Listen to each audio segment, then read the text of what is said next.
नमस्कार। आज का शो शुरू करने से पहले मैं आपके साथ शेयर करना चाहती हूँ अपने ही एक पेशेंट की छोटी सी स्टोरी। अराउंड 5 years बैक मेरे पास एक पेशेंट आई and she was wife of a truck driver and she came to me saying that हमारी शादी को 5 साल हो गए लेकिन हमारा बच्चा नहीं हो रहा।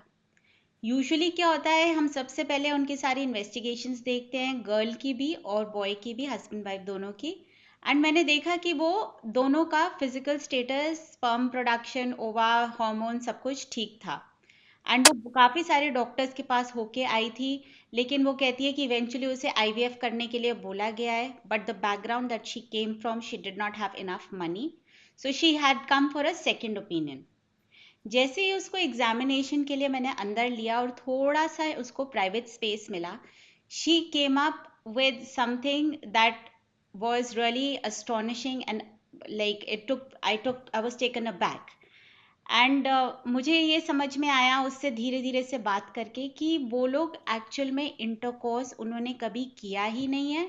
द अंडरस्टैंडिंग ऑफ इंटीमेसी उनको नहीं थी, करीब आते थे लेकिन द एक्चुअल जो उनका एक्ट है वो नहीं हुआ था। तो बच्चा पैदा होने की का कॉन्सेप्ट ही नहीं था, पॉसिबिलिटी ही नहीं थी। इन्हीं सब चीज़ों को लेकर हमारे पास बहुत सारे ऐसे पेशेंट्स आते हैं और ये मुझे एक इम्पॉर्टेंट टॉपिक लगा, इसीलिए आज हमारे पास हमारे शो पर हैं doctor Sarita Narang, who is a renowned urogynecologist and she works on menopause, urogynecology and on sexual issues. उनके पास काफ़ी ऐसे पेशेंट्स आते हैं and I am very happy that she volunteered to talk about it. You're welcome to the show, Dr. Sarita. नमस्ते doctor Namita. I am so glad, इतनी खुशी हो रही है मुझे कि आपने अपने इस प्लेटफॉर्म पे एक इतने सेंसिटिव टॉपिक को आज लिया है। और मुझे बहुत अच्छा लग रहा है कि आपने मुझे ये अपॉर्चुनिटी चांस दिया है जहां मैं अपनी नॉलेज एक्सपीरियंस इस फील्ड से रिलेटेड शेयर कर पाऊँ। और शायद कोई इंसान, कोई कपल, कोई लेडीज पॉडकास्ट को सुनकर शायद आगे बढ़ के अपनी प्रॉब्लम्स का सोल्यूशन कर पाए। Thank you, Dr. Sarita. Dr. Sarita, first question that comes to my mind is कि आप यूरो गायनेकोलॉजिस्ट होकर इस सेक्सुअल एजुकेशन या इन सेक्सुअल प्रॉब्लम्स के साथ कैसे जुड़ी और किस तरीके की प्रॉब्लम्स आपके पास आती हैं? अ, देखिए, काश मैं ये कह पाती कि एक सर्जरी करके एक औरत की सारी प्रॉब्लम सॉल्व हो जाती। ऐसा नहीं हो रहा था जब 15 साल का करियर मेरा सर्जिकल फील्ड में यूरोगायनेकोलॉजी की सर्जरीज करते-करते निकल गया। यूरिनरी लीकेज पे सर्जरी कर ली, प्रोलैप्स की सर्जरी कर ली, ब्लैडर लॉस हो गया, वेजाइना लॉस हो गया, पोस्ट डिलीवरी इश्यूज हो गए। इन सब की सर्जरीज तो कर देते हैं हम, पर एक्चुअली पेशेंट की प्रॉब्लम सॉल्व हुई या नहीं हुई, उसमें एक बहुत बड़ा कंपोनेंट सेक्सुअल हेल्थ का या सेक्सुअल रिहैबिलिटेशन का या उसकी सेक्स लाइफ को नॉर्मलाइज करने का होता है, जो बहुत मिसिंग था कहीं ना कहीं सर्जिकल डॉक्टर के प्रोफाइल में। बहुत ज़रूरी था कि उस गैप को भरा जाए। और इसलिए शायद मुझे अब अगले पिछले 5 सालों में जो भी नॉलेज मैंने बटोरी, जो भी सीखा, उससे कुछ हद तक मुझे लगता है कि ये लूप होल्स को मैं भर पा रही हूँ। मेरे पेशेंट्स को सर्जरी के बाद के प्रॉब्लम्स जो स्पेशली सेक्सुअल हेल्थ से रिलेटेड हैं, उन्हें रिजॉल्व करने में काफ़ी प्रोग्रेस हुआ है। सेक्सुअल मेडिसिन का फील्ड अपने आप में एस्टैब्लिश हुआ है, यूरोगायनेकोलॉजी का फील्ड हुआ है। तो हमारे पास एटलीस्ट ऑप्शंस तो हैं पेशेंट्स को ट्रीटमेंट देने के लिए, उनकी प्रॉब्लम सॉल्व करने के लिए। डॉक्टर सरिता, आपको इतने साल हो गए हैं इस फील्ड में, तो आपके पास कुछ इंटरेस्टिंग केसेस होंगे that if you share with the audience, I am sure they will be able to relate to it and probably it will help them, not just in their own family but probably help a friend also. Definitely. अब एक case तो आपने ही बता दिया शुरुआत में। ये इतना कॉमन सिनेरियो है कि एक लेडी को लाया जाता है हमारे पास फर्टिलिटी के लिए कि बच्चा नहीं हो रहा है। एक बहुत ही डेस्परेट मदर इन लॉ की 4 साल हो गए शादी को, कब हमारे घर में गुड न्यूज़ आएगी। इसको लेकर कितनी बार ऐसा होता है कि पेशेंट को लाया गया और जब उसे एग्जामिनेशन रूम में पूछा गया तो बताया उसने कि अब तो कुछ हुआ ही नहीं है, कहाँ से बच्चा होगा, और पूरी फैमिली मेरे पीछे पड़ी है। ये तो बहुत ही कॉमन सिनेरियो है। इसके अलावा बहुत केसेस अब आने लगे हैं। अच्छी बात ये है कि आज की मॉडर्न लेडी वोकल हुई है, कहने लगी है, बोलने लगी है, खुल के सामने आने लगी है इन चीज़ों को लेकर। एक ज़माना था जब मेडिकल लाइन के पास आंसर्स नहीं थे, हम्म। तो डॉक्टर से करते थे कि बोलेगा पेशेंट उसके पहले ही उसे भगा दो, क्योंकि अगर उसने पूछ लिया तो मैं क्या बताऊँगी।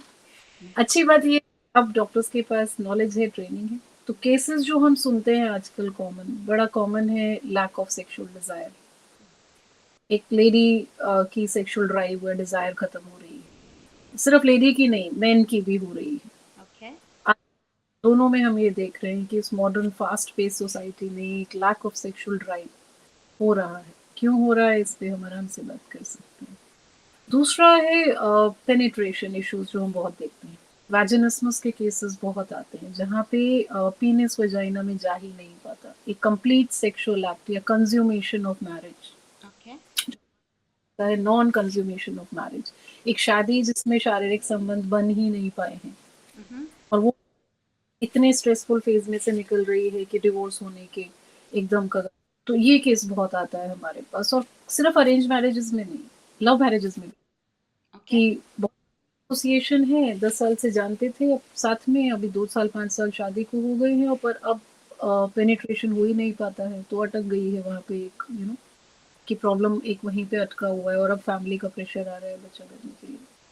तो ये बहुत कॉमन है। फिर पेनफुल सेक्स बहुत कॉमन है कि लेडी बोलती नहीं है, कहती नहीं है, पर झेलते रहती है, क्योंकि उसे हस्बैंड को खुश रखना है, पार्टनर छोड़ के ना चला जाए। बहुत यंग कपल्स में ये देखते हैं जहाँ रिलेशनशिप इश्यूज हैं, पहले बहुत ब्रेकअप्स हो चुके हैं, तो वो डर के मारे कहना भी नहीं चाहती और पेन झेलते झेलते ड्यूरिंग सेक्स परेशान भी है। तो पेनफुल सेक्स बहुत कॉमन है। फिर पुअर ऑर्गेजम्स बहुत कॉमन है कि हस्बैंड या पार्टनर का क्लाइमैक्स हो जाता है, बट लेडी सेटिस्फाइड नहीं हुई है, और वो ये समझ नहीं पा रही है कि वो इसे एक्सप्रेस कैसे करे, हम्म। बोले के। ये भी बहुत कॉमनली आता है आजकल। और जो अब देख रही हूँ मैं अपने करियर में, क्योंकि मेनोपॉज के चेंजेस थोड़े जल्दी आने लगे हैं women में। ओके।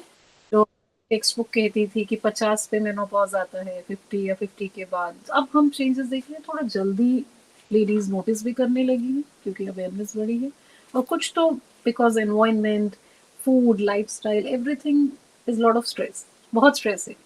तो 40 बाद, 45, 43, 48 इस एज रेंज में वजाइनल ड्राइनेस होना, मूड स्विंग्स होना, सेक्स की इच्छा चले जाना, सेक्सुअल एक्टिविटी को एंजॉय नहीं कर पाती वो जितना पहले करती थी, तो एक कंपैरिजन है कि अब मेरा उतना मन नहीं करता है या मुझे अच्छा नहीं लगता है, और मैं गिल्ट में जाना कि हस्बैंड को या पार्टनर को अब मैं नहीं उस तरह दे पा रही हूँ। और रीजंस हैं कि पेन होता है, ड्राइनेस होती है, तो वजाइनल इश्यूज हैं। ये कुछ कैटेगरीज हैं जो हम बहुत कॉमनली आजकल देखते हैं। ये सेंसिटिव टॉपिक्स हैं एंड आई रियली अप्रिशिएट कि आप आगे आए and we could discuss it in the audience.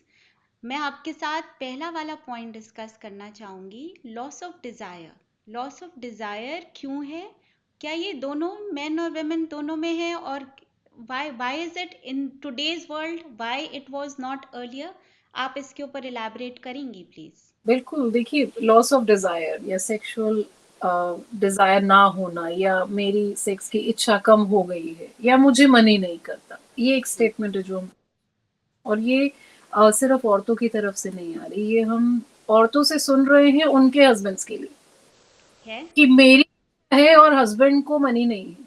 हम्म। जबकि जमाने में हम ये सुना करते थे कि हस्बैंड मेरे पास सिर्फ सेक्स के लिए आता है, आप इनको समझाओ, आप हाँ। इनको सिखाओ, ट्रू। इनको इनको पड़ी ही नहीं है। ये एक स्टैंडर्ड एक इक्वेशन होती थी। हम्म। और अब the women are becoming vocal कुछ केसेस में हम्म। कि मैं क्या, ये तो आते हैं, खाते हैं, पीते हैं, सो जाते हैं, थक जाते हैं, आप इनको समझाओ। और जब हस्बैंड से पूछा जाए तो पता चलता है कि वो सुबह से उठ के काम पे लगा हुआ है, कॉर्पोरेट लाइफ है, बैक टू बैक मीटिंग्स हैं, खाने पीने का ठिकाना नहीं है, स्ट्रेस लेवल्स एक्सरसाइज ज़्यादा हैं। नहीं है, एक demand to maintain a certain standard of life है कि भाई कमाना भी है, ईएमआईज देनी है। अब वो कहता है मैं अब या तो पैसा कमा सकता हूँ या फिर मैं यहाँ परफॉर्म कर सकता हूँ। तो एक लाइफस्टाइल पे जो चेंजेस आए हैं, बदलाव आए हैं, इतनी स्ट्रेसफुल हाई कॉम्पिटिटिव सोसाइटी में हम रहते हैं जहाँ लिविंग स्टैंडर्ड्स बहुत हाई है, उन्हें मेंटेन करने में क्या खो रहे हैं? एक पर्सनल स्पेस, एक अवेयरनेस की लाइफ है क्या, और उसमें एक सेक्सुअल इंटीमेसी की इम्पोर्टेंस कितनी है, फिजिकल इंटीमेसी की इम्पोर्टेंस एक कपल में कितनी है, प्लस दोनों वर्किंग है जहाँ पे वहाँ अपने लिए ही टाइम नहीं है, तो उसमें सेक्स तो बहुत पीछे चले जाता है प्रायोरिटी में, बहुत पीछे चले जाता है। लेडी वर्किंग है, फुल टाइम जॉब कर रही है, आके देख रही है, बच्चों को भी संभाल रही है, अपनी एज रिलेटेड पैरामीटर्स को भी देख रही है, 40s में है, 30 लेट 30s 40s में हार्मोनल चेंजेस हो रहे हैं, पीरियड इश्यूज हैं। So another very common topic that girls especially are coming up with women is men foreplay नहीं करते, after play नहीं करते, उनके लिए it is all about the actual act. It is not about touching या it is not, वो women arouse ही नहीं होती। इसके बारे में आप क्या कहना चाहेंगे? देखिए, एक तो बेसिक डिफरेंस दोनों जेंडर्स में, एक मेल और एक फीमेल की परसेप्शन सेक्स को लेकर क्या है। जो मेल जेंडर है उसका बड़ा क्लियर फिक्सेशन है, उनके लिए एक लार्जली, आई वोंट से 100%, ऐसा नहीं है कि सारे बोलते हैं ना कि सारे आदमी एक से होते हैं, ऐसा नहीं है, बट लार्जली डेफिनेटली बायोलॉजी ही मेल की ऐसी है कि उनके लिए सेक्सुअल इंटरकोर्स या sexual intimacy is a physical act.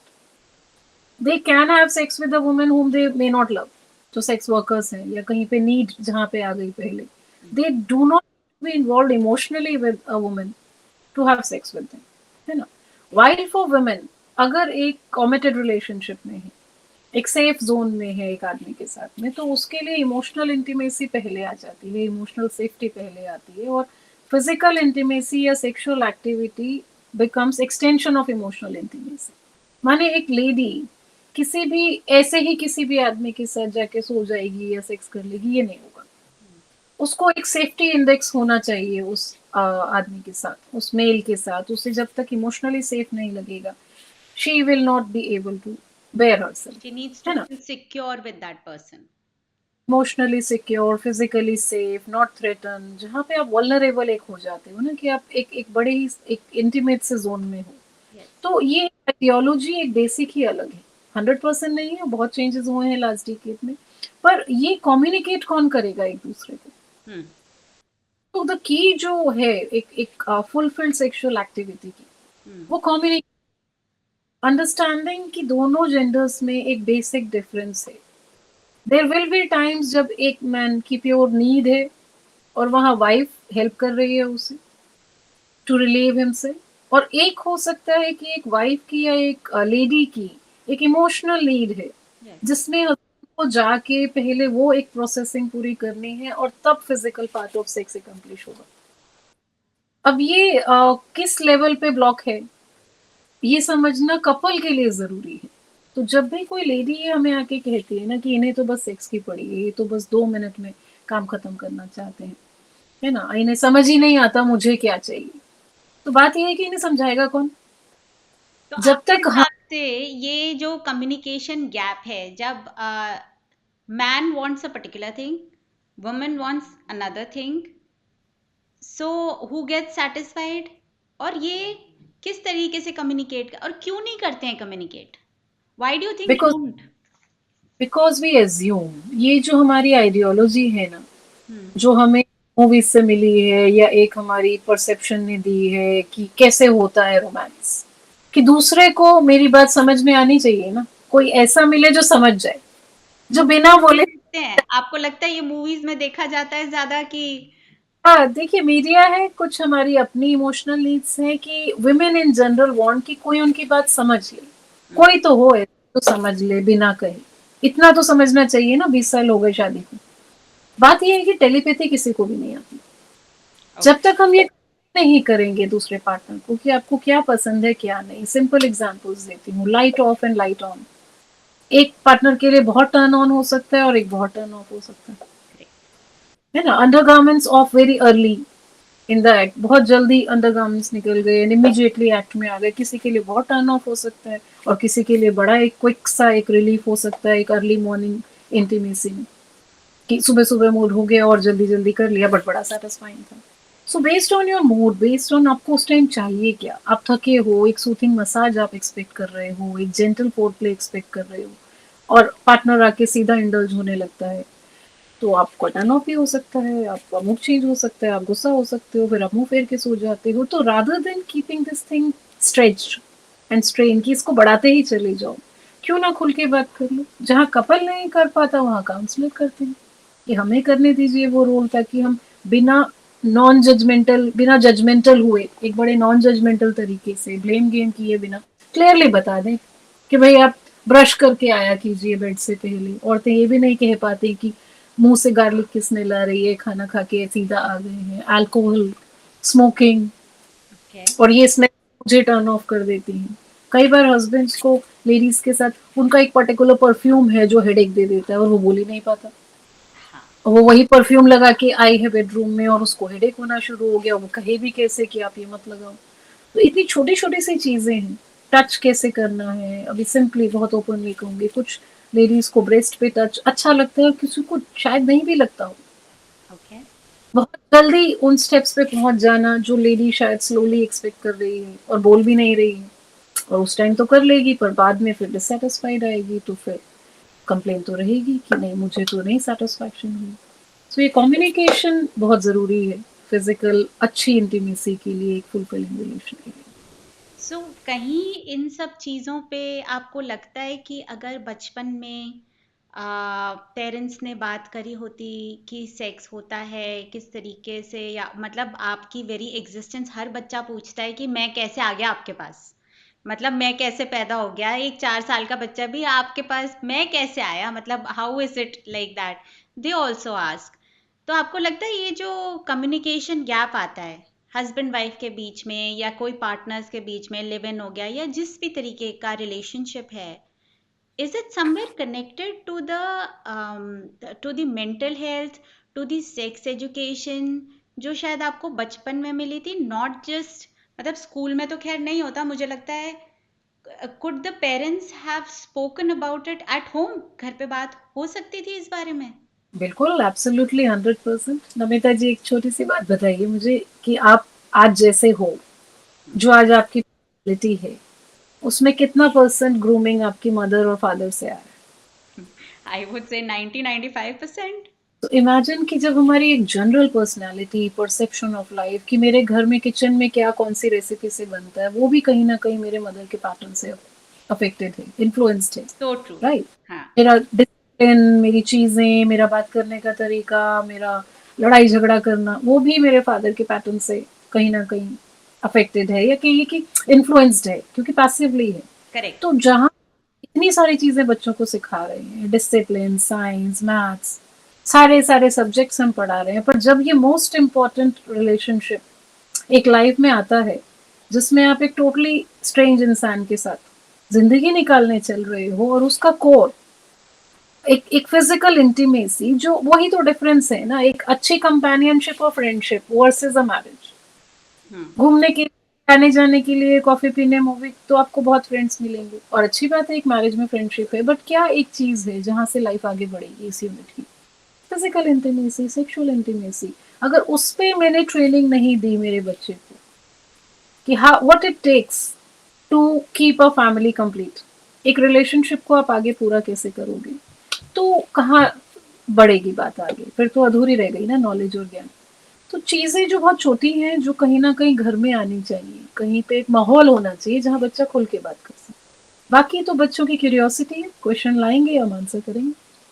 आपने एक बहुत अच्छी बात, शब्द मैं इसमें से निकालूंगी, रिलेशनशिप। इससे जुड़ा हुआ एक सवाल मेरे दिमाग में आता है कि अच्छे रिलेशनशिप के लिए आपकी फिजिकल इंटीमेसी या फिर एक्चुअल एक्ट ऑफ इंटरकोर्स, मतलब हम इस तरीके से किसको ज़्यादा इम्पोर्टेंस देंगे, क्या क्या चीज़ ज़्यादा इम्पोर्टेंट है और किस तरीके से ये हमारी लाइफ को अफेक्ट करता है? देखिए, ये एक इतनी इंपॉर्टेंट चीज है जो हम हर कपल को सिखाते हैं। हम्म। जब भी एक कपल हमारे पास आता है, चाहे वो यंग 20s में हो, चाहे वो लेट 50s में हो, चाहे 60s में हो, जहाँ लेडी मेनोपॉज से निकल रही है, हम्म। और जहाँ ये डिस्क्रिपेंसी आ रही है कि एक की सेक्सुअल नीड बहुत हाई है अभी भी, और दूसरा उसे मैच नहीं कर पा रहा है। 50% केसेस में इट इज द डिस्क्रिपेंट नीड। एक की बहुत इच्छा है अभी भी, और दूसरा अभी पूजा पाठ में पहुंच गया, वो ओके। बोल रहा है अब क्या है, अब तो शादी हो गई, ये हो गया, वो हो गया। बेसिकली ये समझना कि यहाँ सेक्सुअल इंटरकोर्स एक पीनो वजाइनल इंटरकोर्स की पीनिस वजाइना में जाएगा, मेल ऑर्गन फीमेल ऑर्गन में जाएगा और इजैकुलेट करेगा, ये एक पार्ट है इंटीमेसी का जो बहुत ब्रॉड टर्म है। एक क्लोज, तो एक फिजिकल इंटीमेसी और a sexually intimate act may not become sexual intercourse all the time. Right. अभी दो थके हुए इंसान रात को घर पे आए हैं और अगर उन्हें होमवर्क दे दिया जाए हफ्ते में 3 बार आप सेक्स करेंगे ही, तो कैसे चलेगा? So sometimes the act will start, कभी शुरुआत होगी, थोड़ा रोमांस होगा, थोड़ा कडलिंग होगी, थोड़ी फॉन्डलिंग होगी, फिर दोनों सो भी सकते हैं। कभी ऐसा वाइफ की नीड बहुत स्ट्रांग है, बहुत स्ट्रांगली वो फील कर रही है नीड, और हस्बैंड बहुत थका है, बट वो एक्चुअली उसे सेटिस्फाई तो कर दी, पर कोई उस पर प्रेशर नहीं होना चाहिए कि आपको इरेक्शन नहीं हो रही। ऐसे ही जिस दिन बहुत नीड है पर वाइफ बहुत मूड में नहीं है और पेनिट्रेशन से या पीरियड्स में है मान लीजिए एक डिस्क्रिपेंट, तो बाकी देर आर मल्टीपल वेज जिससे एक पार्टनर दूसरे पार्टनर को कुछ हद तक सेटिस्फैक्शन तो दे सकता है। बिल्कुल बैरियर बना के दीवार बीच में खड़ी करके सो तो नहीं जाए कि एक भी पार्टनर को बेडरूम में रिजेक्टेड तो फील ना हो कि मुझे बेसिकली अफेक्शन है, that if it's a form of affection. I think Hindi में इतना अच्छा शब्द हमने इंटरकोर्स के लिए रखा हुआ है, समभोग, जो दोनों भोगें, दोनों मिलके भोगें और उसको इंजॉय करें। सो आई थिंक बिल्कुल it's the act of both of them enjoying it. And ज़रूरी नहीं है इंटरकोर्स होगा, लेकिन दोनों उस अफेक्शन को शेयर और इंजॉय करें, which can probably contribute to the relationship. I think that is what you were trying to. बिल्कुल आपको एक केस बताती हूँ कि लेडी की सर्जरी हुई है कैंसर के लिए, वजाइना पूरा उसका नैरो हो चुका है और अब ठीक है, बिल्कुल क्योर हो गई है, लेट 50s में थी, एक्टिव उनका सेक्सुअल लाइफ, तो क्या आप वो सेक्स करना छोड़ देंगे? नहीं, they will have a very good sexually intimate life, सिर्फ पेनिट्रेशन पॉसिबल नहीं है। Right, okay. इच्छा भी है, अराउजल भी है, फोपले भी है, हस्बैंड भी बहुत सपोर्टिव है और उसे भी समझ में आ रहा है कि सिर्फ एक वजाइना ना होने से क्या मेरी लाइफ इनकम्प्लीट रह जाएगी? नहीं, दे आर डिफरेंट वेज जहाँ एक पार्टनर दूसरे पार्टनर को म्यूचुअली, चाहे मैनुअली चाहे टच करके हेल्प तो कर सकता है। इतना बड़ा है एक इंटीमेट जोन का जिसमें touching, fondling, curling, kissing, being together, togetherness आती है, जिसमें जैसे आपने कहा जो हिंदी ने हमारी लैंग्वेज ने कल्चर ने इतना प्यारा वर्ड दिया है संभोग, इंग्लिश में या वेस्टर्न मीडिया में रेप हुआ वो भी इंटरकोर्स है ना, मोलेस्टेशन हुआ वो भी इंटरकोर्स है, ट्रू। मैरिज के बाद सेक्स हुआ वो भी इंटरकोर्स है, प्री मैरिटल हुआ वो भी इंटरकोर्स है, so everything is just intercourse which is so objective, जो सिर्फ ये बता रहा है कि एक पेनिस वजाइना में गया, दैट्स इट।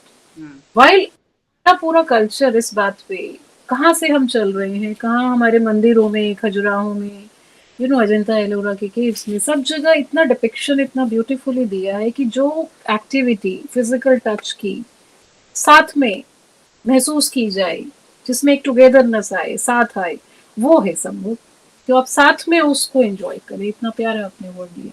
और ये बहुत जरूरी है कि आप डिफोकस करो पेनिट्रेशन से, फोकस करो इंटीमेसी। So true. इसमें I would also like to ask you about the pornography.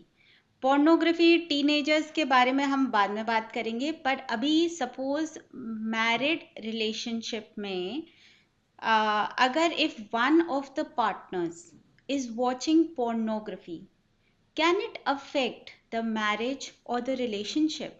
Definitely yes, आपने बहुत बढ़िया सवाल पूछा और आज के एरा में आई थिंक इससे रेलेवेंट क्वेश्चन सेक्सुअल मेडिसिन में नहीं है। क्यों? क्योंकि एक तो पोर्नोग्राफी अवेलेबल बहुत हो गई है, आप बड़े क्या टीनेजर फोन्स में इनवेरेबली आपको कोई ना कोई क्लिप्स मिल जाएंगी, व्हाट्सएप ग्रुप्स हैं जिसमें सर्कुलेट होते हैं क्लिप्स, कॉलेज के ग्रुप्स बने हुए हैं, बॉयज के बने हैं, जेंट्स के बने हैं, सबको पता है, इजीली एक क्लिक पे सब मटेरियल अवेलेबल है। और पोर्नोग्राफी छोड़िए, जो हमारा ओटीटी मीडिया है, जो भी रोमांस के नाम पे सर्व कर रहा है, that is like a soft porn, उसमें रियलिस्टिक वैल्यू कितनी है? जो वो पॉर्न आर्टिस्ट है ना, वो भी शायद अपने घर में जाके उस तरह सेक्स नहीं करते होंगे जिस तरह वो वहां डिपेक्ट होता है।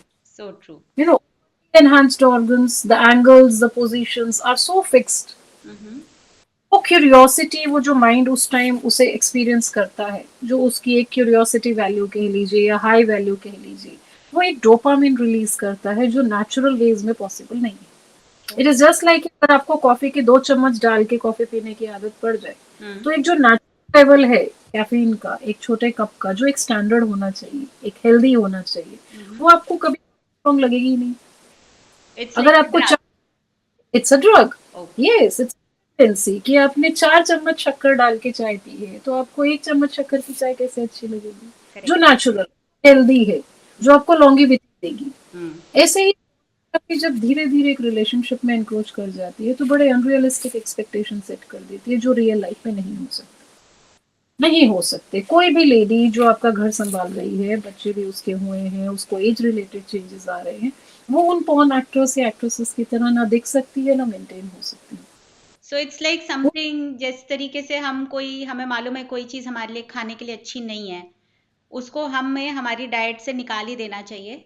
उसी तरीके से आई थिंक पोर्नोग्राफी को आपके हिसाब से लाइफ में आने ही नहीं देना चाहिए and it should not be allowed at all. Ideally yes definitely, but available है। और जब मैं पूछती हूँ, एक केस बताती हूँ जहाँ पे एक हस्बैंड फोर्स करता था अपनी वाइफ को देखने के लिए, क्योंकि उसको अराउजल ही नहीं होता था हस्बैंड को जब तक वो पॉर्न नहीं देखेगा, तो वो अपनी वाइफ को भी साथ में बिठा के दिखाता था। वाइफ को बहुत बुरा लगता था कि एकदम घिन आती थी, ये सब क्या दिखाते रहते हैं, ये गंदी गंदी चीजें मुझे नहीं देखनी। तो एक तो वाइफ का बिलीफ सिस्टम ऐसा हम्म बड़ा, ये गंदा है, ये सब गंदा है, वो एक अलग ही चीज है, उसके बारे में हम बात करेंगे बाद में। But the husband will not gate erection and arousal जब तक वो एकदम ग्रॉस वीडियोस नहीं देखेगा। फिर वाइफ को फोर्स करता था कि आप भी ऐसे करो, आप भी ये वाले मूवमेंट्स करो, ये एक्शंस करो, ये जेस्टर्स करो, and wife will become very much big no. इतने झगड़े होने लगे, इवेंचुअली कंसल्टेशन में जब ये बात आई, तो पहला सवाल जो उसने बोला हस्बैंड ने, मैडम यही तो है ना, ऐसे ही तो होता है ना, तो ये क्यों ना बोल रही है? बिकॉज देखिए बात कहाँ पहुंची सेक्स एजुकेशन पे, कि हाँ बचपन में पहला एक्सपोजर यही हुआ, और फिर गवर्नमेंट क्यों नहीं बैन करती इनको, इन साइट्स को? फिर हम्म बताइए पे हम कैसे बैलेंस क्रिएट करें?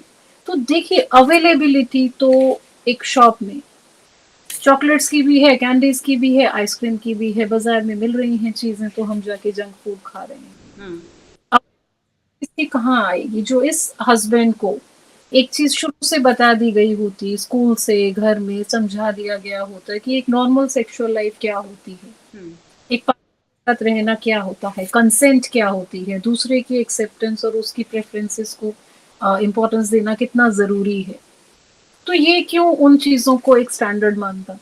राइट तो एक हस्बैंड ने क्रिएट कर लिया, ये एक रेफरेंस है, एक आदमी ने ये कर लिया, वाइल एक लेडी नहीं उसको मैच कर सकती, कोई भी नहीं कर सकता। तो हम्म ये एक एडिक्शन बन जाना। दूसरा बड़ा आसान है पोर्नोग्राफी देखकर अपने आप को रिलीव कर लेना, तो फिर पार्टनर को आप प्लीज क्यों करोगे?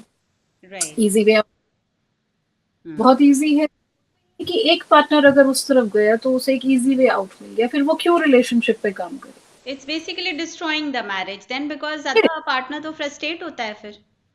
हाँ डेफिनेटली। दूसरा फिर बोल के, क्योंकि आपने उस तरह भी नहीं छोड़ा कि ये आप ऐसा नहीं कर रहे इसलिए मैं आपके पास नहीं आया, हम्म और वो बोल मैं कैसा करूं, इन्हें तो इनकी लत पड़ गई है। So pornography it it works on making you addicted. So okay definitely a big no to pornography. A realistic sexual life in your routine is to have a realistic standard is very important. और एक और चीज़ जो कि again controversial होएगी but I would like to discuss because its availability has really increased in the market and those are your sex toys. So sex toys available both for men and women. ये किस तरीके से marriage को relationship को affect करता है? I am sure the audience would like to know that. बहुत ही इंटरेस्टिंग और बहुत ही अच्छे सवाल हैं आपके, जो आज की डिमांड है इस जनरेशन के लिए। ऑनलाइन इतने वेबसाइट्स हैं, फ्रीली अवेलेबल सेक्स टॉयज हैं, जबकि एक टाइम था जब क्लियरली ये एक ऑब्जर्वेशन थी कि फैक्ट था कि sex toys were illegal in India. But online it is freely available on every website. And the way they display, the visuals they give, it gives such a false kind of perception of any youngster कि पता नहीं कौन सा great pleasure है. Now the thing is, all these devices are battery operated. Okay That's number one. Most of them, hmm they are six sizes. Dummy vibrators, different kind of models. Certain things will surprise me also. One of my patients got her sex toy in the clinic and asked me, Madam, is it okay to use it? And that was this big size of her penis, which cannot be of a human being. It is like a scary size with that kind of over enhanced shape. And she said कि मैं इससे use कर लूँ because my husband is not willing to have sex with me. मैं अपने को कैसे relieve करूँ? Now understand one thing: all these battery operated things which work on vibration mode, Mm-hmm. the system gets used to this. The normal mechanism, human mechanism, cannot give you that level of vibrations. Your expectation of having a peak orgasm, which these devices will give you, will never be matched by a human capacity. तो एक इंसान के लिए उन toys को match करना बहुत मुश्किल है. It is again like a pornographic addiction. Correct. Hmm. It individually एक पॉइंट पे इंडिविजुअल रिस्पॉन्सिबिलिटी आती है कि ये चीजें हमने बाहर फॉरेन में देखी थी अपने थाईलैंड ट्रिप पे. हस्बैंड वाइफ को दोनों को ये एक्सपेरिमेंटेशन करना था, तो वो कुछ ले आए चीजें वहां से और फिर उन्होंने आके पूछा कि मैडम ये ठीक है safe. Rules of sex toys: first thing, safety. Second is, should not bring infections. They should not be damaging your partner. There should be a mutual consent of both the partners. अगर आप partnership में कुछ use कर रहे हो. Exchange of sex toys, swapping sex toys among teenagers is on such a high. आपस में exchange कर लेना. Cross infections become so much common. So many infections can be transmitted with these things. Keeping them clean and hygienic. And what kind of material they are made of. They all are the roles which they play on you and they can affect your health badly.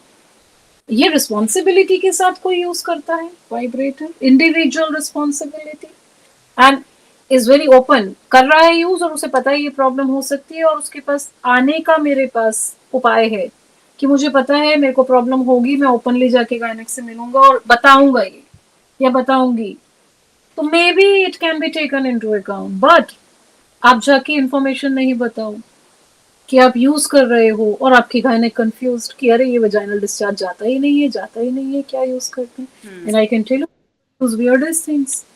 You know, they can use hair dryers below, they can use water jets, they can have a lot of homemade, home household items which mimics the shape of various organs and they insert. And पूछने पे भी कई बार patient नहीं बताना चाहता, but हमें समझ में आ रहा है कि कुछ तो मिसिंग है यहाँ पे. सो जो हम क्लिनिकल प्रैक्टिस में देखते हैं for any foreign body inserted in, कोई भी फॉरेन बॉडी या वजाइना में इंसर्ट करो, उसका एक रिस्क है. वो रिस्क सेक्स टॉयज पे उतना ही एप्लीकेबल है जितना मेंस्ट्रुअल कप्स पे है, टैम्पॉन्स पे है. तो अगर हम इनको रिस्पॉन्सिबिलिटी से यूज कर सकते हैं तो हमें फिर इनकी भी रिस्पॉन्सिबिलिटी लेनी चाहिए कि हम डॉक्टर को बताएंगे जाके. बट जो आई बहुत लोग फील नहीं. इट्स समथिंग लाइक पोर्नोग्राफी ना, कि आपने आप एक्चुअल में वो चीज़ आप एक्चुअल लाइफ में नहीं वो कर सकते.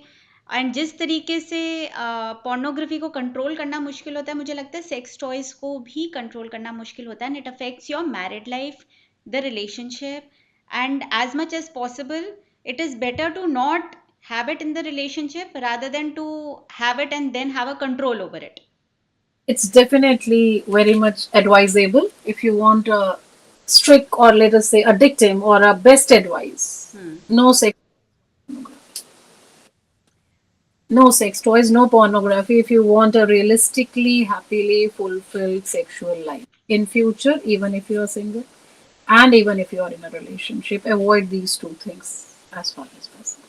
डॉक्टर सरिता, आज आपने, I would call you a brave warrior for this society, that you could talk about these sensitive topics about which even a wife and a husband, they are unable to touch base upon, and they are not able to discuss these topics with each other. You have been very kind to come to the show, and आपने इसको इतने आराम से, इतने सरल शब्दों में हमारे साथ डिस्कस किया. Thank you so much for coming to the show, and it has been a pleasure to get all the information and to have you on the show. Thank you so much. Thank you, Namita ji. Thank you. Namaskar. Namaste.